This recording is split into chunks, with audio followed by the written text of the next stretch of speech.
Welcome to Emotional Sobriety, the next step in recovery, with Dr. Alan Berger and Tom Rutledge. I wanted to talk about one of your nutshells, Tom. Challenge your low self-esteem and surprise yourself. And then you put in parenthesis, I did. Tell us what you think about the nutshell. And then also, how did you surprise yourself by challenging your low self-esteem? Unless you take chances, unless you push back, you're never going to find out. Well, there's something like at its foundation, you recognize that your self-hatred wasn't doing anything for you and it wasn't doing anything for the world, well, right? So there's some impetus to, there's not a basis for it. It's like, that's one of the things we get when we spend enough time with each other is, to me, one of the great things that helps with spending time with other people who can identify with some of these ridiculously self-deprecating beliefs is like, it's easy when if I don't care if they're having it now or if they're telling me about what it was like 8 years ago, but it's like when you're talking about it, I'm sitting there looking at you without even really doing much thinking and just thinking, well, that's not true for you, and just like other people are likely to be doing it for me. So I think the idea we normalize some of the ridiculous crap that we've come to believe because they've just been programmed in there from various sources. And yeah, I think definitely it becomes a more doable thing to challenge those things in connection with our support with each other. It's like I don't feel embarrassed about it's like I guess there would have been a time about that, but even when you read that and I'm thinking about being stuck in my low self-esteem, I'm sitting there talking with you two guys, I'm going like, I'm trying to remember it, but I can honestly say there would have been a time in the past where I would have been embarrassed by acknowledging that, but embarrassed by acknowing your low self-esteem? My low self-esteem to that level. Everybody hadn't done exactly what I've done or felt exactly what I felt, but everybody's got their version of it. If it's not low self-esteem, then it's that aggrandizement. Being right-sized is all about preventing yourself from either minimizing yourself to an atom or, being totally arrogant and, over your skis in that way. Well, and if you think about it, that's how we got where we are now. We stopped just accepting the default position in our day-to-day lives and our practice of recovery. Yeah. If my job on earth in this human life is to learn something every day, it's pretty close to impossible for me to not be able to accomplish that. And the other thing is, and this is the humor part, but it's also true, when I fuck up a lot, there's lots of material. I mean, if I fuck up a lot, then it's going to be harder for me to say there's nothing there for me to learn because there's always something to be learned. But to me, the idea that where self-esteem comes from changes from what I accomplish or how I in my head, how I stand up next to you or Joe. It's like those are ridiculous measures. It's like well, what I accomplish has to do with how do I feel about my intention? How do I feel about my effort? Okay, even if instead of only if. Yeah, it's like, it's a total. Now this is probably way off this nutshell, but it's like, think about it. I mean, tell me what you guys think. It's like we don't measure things anywhere or any way like we used to measure things about just self-measuring of how we're doing. It's like, and when we do, we're probably slipping back a little bit. You don't live your life with the expectation that you're going to be able to hit a gallop and stay there at all times. It's going to be that's and of course, Allen talks about that all the time. But the idea is, if I want to learn to walk again, then what's a success? Well, it depends on where I am. Before the recovery days and the emotional sobriety days, like I was in such disharmony with myself and with the world around me. And so I think a metric of success much more for me these days is just finding a way to be right with who I am, comfortable in my own skin, as close to that as I can get, and to just not be abusive or disrespectful to the people I care about and the kind of society that houses me. That's a huge one, Patrick, is the idea that we, what is the measure of self-esteem? Like it's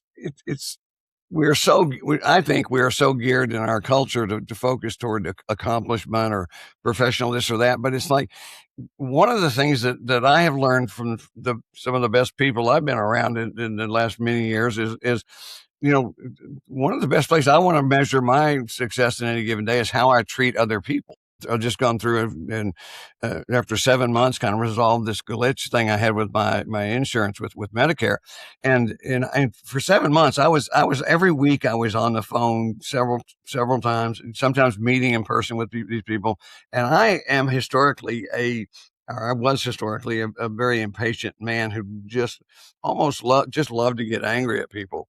But it's like, without even paying attention to it, I told Dee Dee just a short time ago, I said, I've over the years, I've been patient. I've been patient sometimes, and I've been proud of myself for that. But I said, I think that what I've gotten from this is I think I am patient. And it seems to be bearing out. I said, I think I'm a patient person now. And it's like, that's a drastic change. It's like, and I love it. And because what I learned from talking to all these people is that I lost count of how many people I talked to or met with. Every single one of them was competent. They cared. They wanted to help me, and they worked in a bureaucracy, and a bureaucracy cannot not make a decision. And therefore, every time I got the help I needed and the understanding I needed and the guidance I needed, it still didn't work, not because of them or me, but because bureaucracies don't make decisions.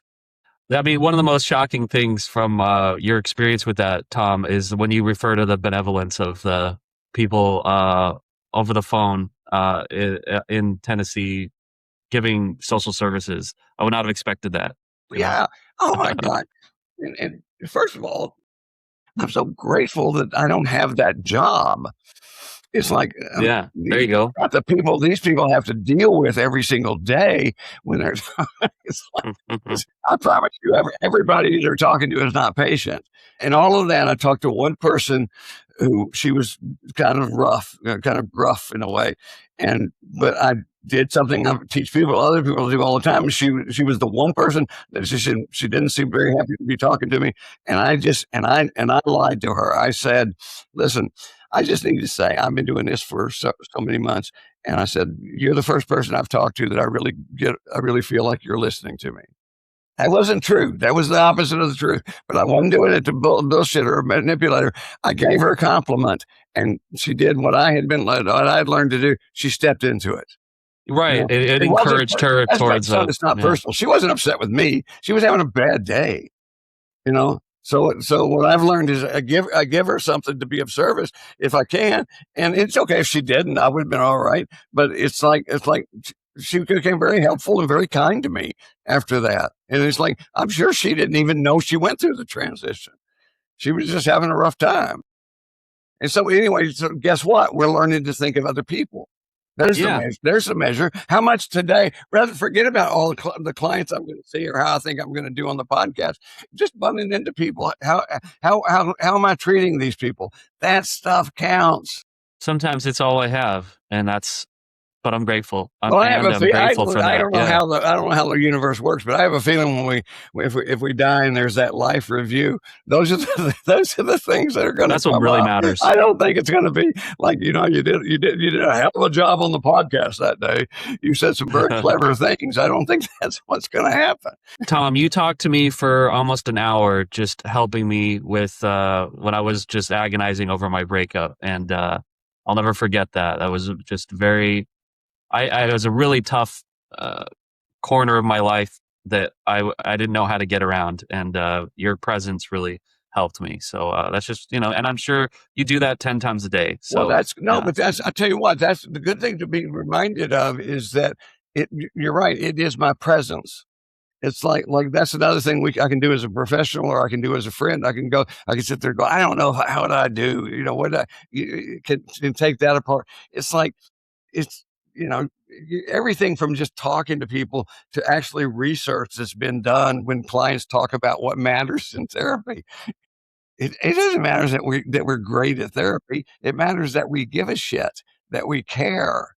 I had a client one time. I had her make bullet points about what she took away from the therapy sessions, and I did it too. And I always had different things I thought and did this, but I remember the one time that she just said, "Oh yeah, I told you about whatever, this and this, this and this, and it was really scary for me to tell you that, and you didn't judge me."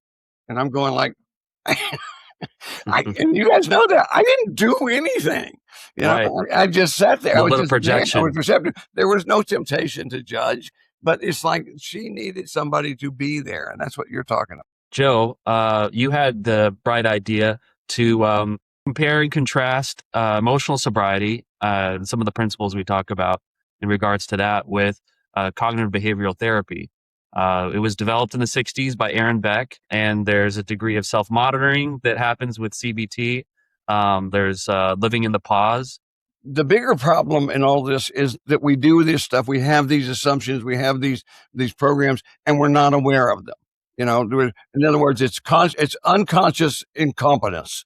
We're not aware. But see, the idea of moving to conscious incompetence, and whether you want to call it incompetence or not, but when I become conscious of the fact that we start having these conversations, it gets kind of sketchy in our minds because we can get ourselves tangled up. But it is progress to say, I think I'm suspecting that part of the reason I'm having a hard time with this is because I've got this belief lodged in my head that I'm not enough. Yeah. And he's saying like, well, what about yourself? That is your emotional sobriety. That's where you are in the process. You're in a play that everybody else thinks they know, and then you're improvising. You're not saying what everybody expects you're going to say because in the early days of my life, my young adult, like it's pretty easy to predict how I was going to respond to things. Nowadays, it's like not so much, or it is, I guess, as I've gotten different. But and I don't mean this to be harmful to people or hurtful to people, but I kind of enjoy messing with people's minds, and I'm pretty sure that of the three of us, at least one of us, Joe, enjoys that too. Well, the whole idea of me trying to read people's minds is thinking, again, another false assumption, that I'm supposed to know, that if I care about them, I do know what they're thinking. I do know what they mean by what they're saying.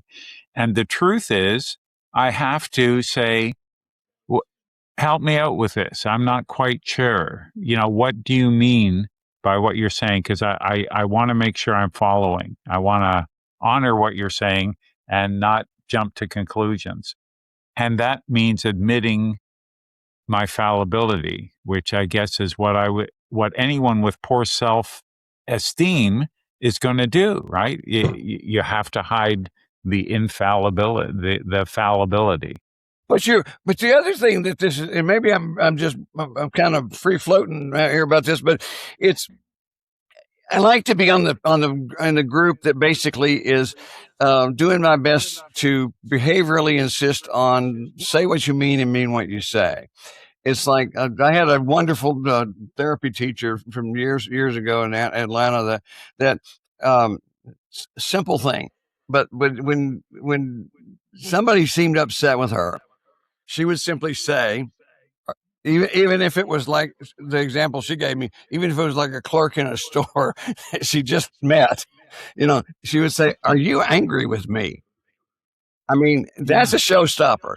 It's and I started practicing that, and not with attitude. You can't do it with attitude, but it transforms everything because it's just like this woman I was telling you about with Social Security.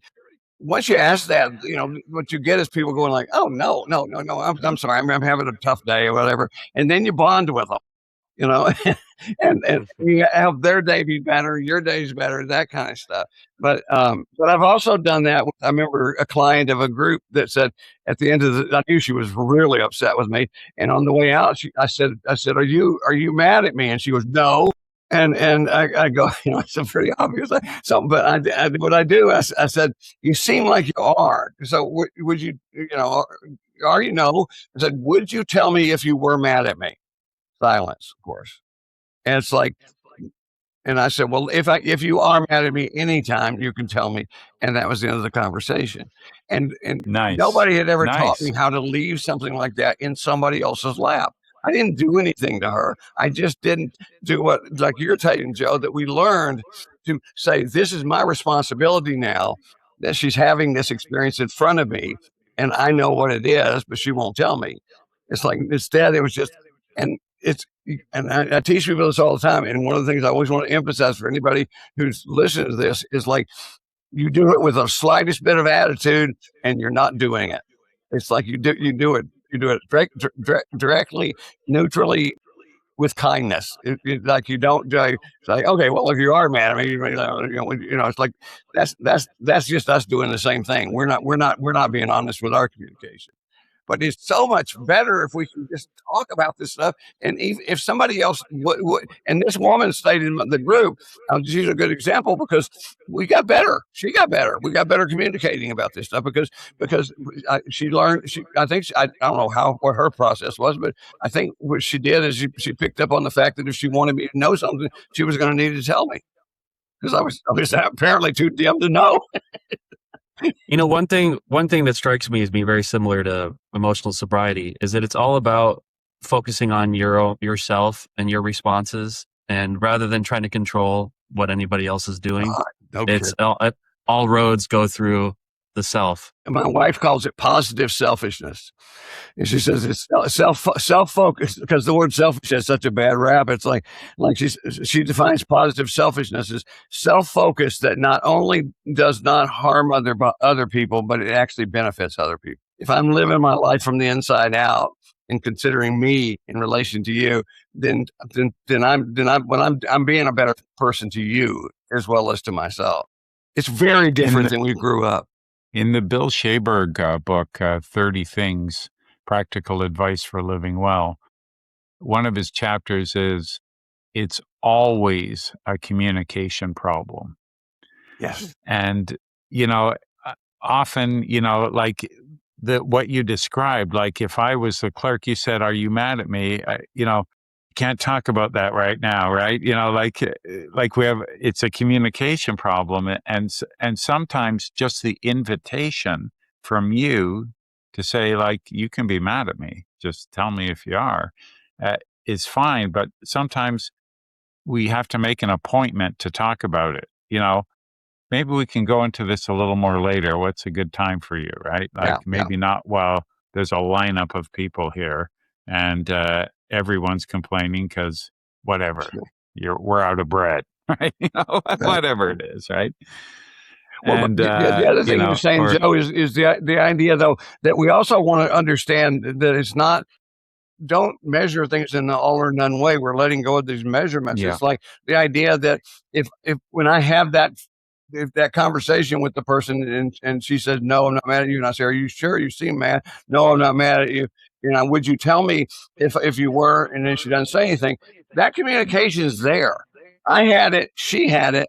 And we're fine. We're going to be fine is what I'm thinking. We walk away, go like, good, we did this. She's walking away, not destroyed. I'm not destroyed.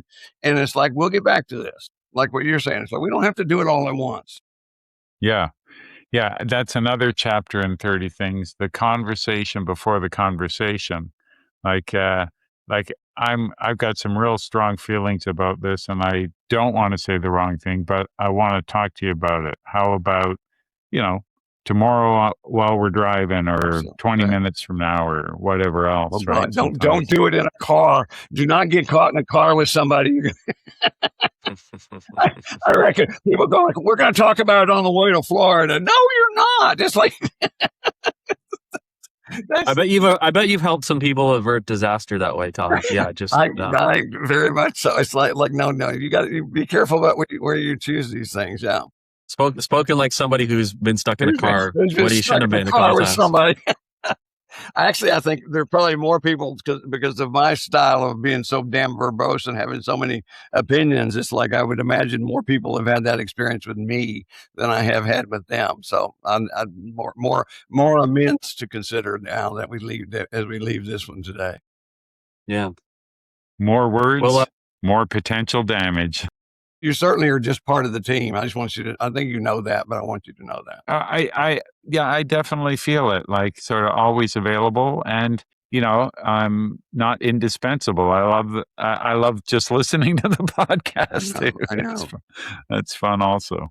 I got an email from a listener yesterday about one of the quotes that Alan had, and I knew that it was a snafu that I'd made in the kind of like the show notes or whatever, but just attributing it correctly to, but it was a really good quote, and it's just great to hear from him. He said he loves the show and he really liked that quote and he wanted to find out who said it. But just those little reminders of, the kind of broader emotional sobriety community. I feel like it's not just us, it's us and then everybody who's with us listening. Yeah. Yeah, it's a real zeitgeist moment, emotional sobriety. My first sponsor, I probably said this a zillion times on here, but my first sponsor said this in relation to marriage, because it was a time I was, having that, if you've been in relationships, that urgent thing that I got to get you to understand this now. We got to straighten this out now, which is really a sign that says you should go to bed. It's saying people say, well, they say don't get to bed angry and go like that. I would lose a lot of sleep that way. It's like I'm angry quite often, so it's like, but it's what my sponsor just said one time. I always remember it with any relationship. But he said, marriage is just one long ass conversation. In that case, it was Dee Dee and I would get to a place where I don't know if she had that kind of urgency, but I just had to hold on until this was my fist. I got to get this a point and cross down. It's like, the truth is, if you're in a relationship and you're going to stay in the relationship, whatever the relationship is, you don't have to do it now. And then the other thing is, we might talk about this as a subject, by the way, is like one of the great insights that I've had that has made a world of difference in my life. And I had it during the COVID thing in a powerful way, is we don't have to be understood. Yeah. That's been a big one for me. You do not have to be understood. I lived with that desperate need to be understood by probably anybody. But when somebody presented that to me and they didn't have any, that was the end of the sentence. It wasn't, we don't have to be understood completely. We don't have to be understood by everyone. It's like this person just said, and it still wows me. No, we don't have to be understood. Yeah. We don't have to make ourselves so big. You know, and it's a lot easier of a way to get through life. Yeah. It's nice. I mean, nothing's easy. It's that preference versus demand thing. It's like, it's nice when you understand. I think most of the time you guys understand me. And if I feel like I need more, I could ask for more. It's not a life or death thing. That was a great callback to the preferences, right? I don't need to be understood. I prefer to be understood. Yeah. But, it's not this great principle that, if you don't understand me, then that would be an unenforceable rule, right? Yeah. I mean, and it probably goes back longer before that, because there's nothing new under the sun. But it's like where I remember that was in the 70s with the book by Ken Kai's called The Handbook to Higher Consciousness. It's like, it was a beautiful book, long before we had the jargon of addiction or codependency and stuff like that. But it was about all of this stuff. It was certainly a book about emotional sobriety. I thought when I got that book, it'd be a real good idea to find higher consciousness to read it upstairs.